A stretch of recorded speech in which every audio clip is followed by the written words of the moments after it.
Thank you very much, and thanks for having me. I'm very excited to be here. This is Connect the Dots, the AI Impact Podcast. I'm Christoph Burkhardt. Welcome to the show. So on the way from a good question to a good solution, you have to look for who's going to use this in the end. And it's not the customer. It's not who pays for the machine, because hospitals might buy this thing. Not today, but at the time. They might think, oh, this is cool technology. We need this, because we can sell. This is new. But the user will not use it. So we have to not only look for the good question, we also have to look at who is our end user. Who is the person all the way in the end, and what do they come up with?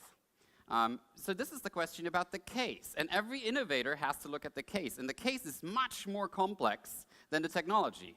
So if we talk about digital technologies, they're always about finding a case. They're about identifying there's a user. What's the need of that user?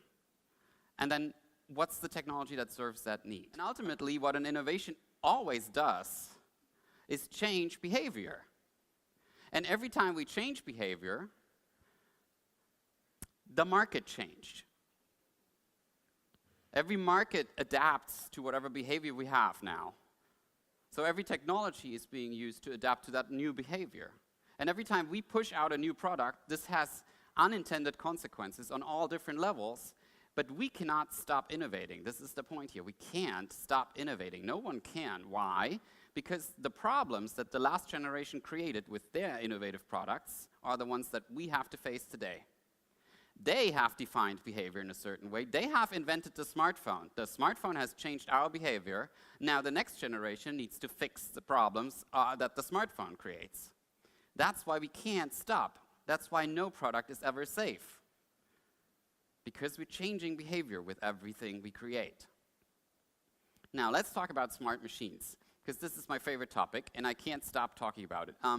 Artificial intelligence is what I researched the last 6 months in detail, but smart machines are very interesting, because they're kind of taking everything that comes from digitalization together. So there's a lot of data, and they use a lot of data to make predictions. And these predictions become better and better, but artificial intelligence works a little different. And I want to point out just what the difference is between humans, machines, and then what happens between humans and machines. Because it's very interesting to watch, and this is what's going to come up in the next 10 years. And this is probably going to hit a lot of companies. The data itself is important, but it's only the foundation.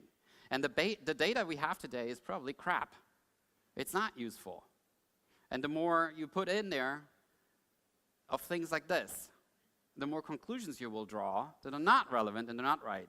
Because data is not the point, it's intelligence. And now we're moving into an area where, okay, data is very technical, this is what machines handle, but intelligence is not that clear anymore. Now we have, out of a sudden, we have artificial intelligence, where we had human intelligence before. What is intelligence? What makes us smart?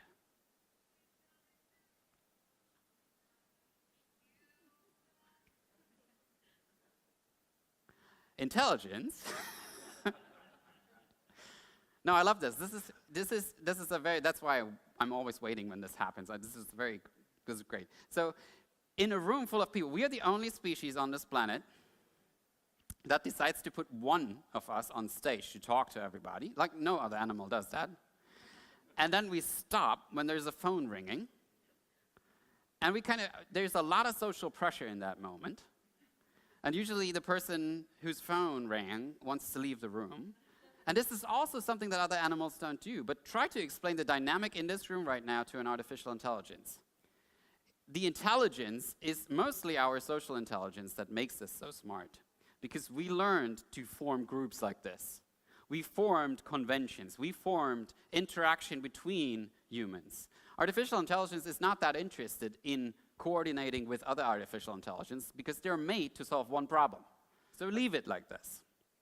Now, but this is why they look so similar, but there's a major difference between the two. Because something in the world has changed dramatically. The ancient axe, one person could make that, the tool, and then they could teach the next generation to make that tool. A next generation could go home and make an axe in one lifetime. Now, there is not a single person in the world who knows how to make a computer mouse.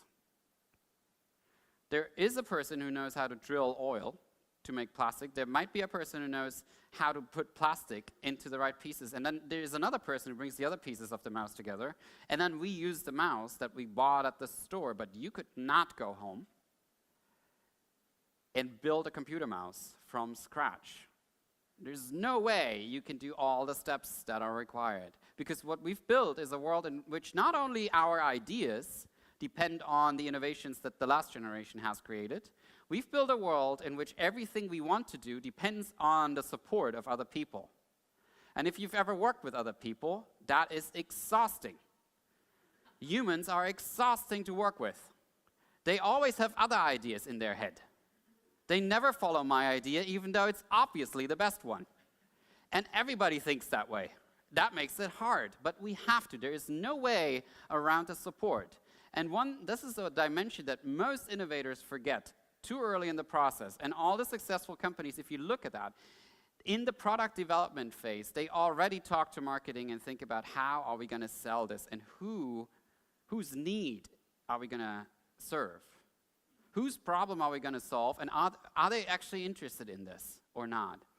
Because product development people, when they're technology side, they're great at developing the product, but they need the support of people who understand, oh, this is a birth machine, no one's ever going to use this. And if you're in a team and you think about creating an app for your business, because I know many of my clients do that, and it's 90% of those businesses do not need an app.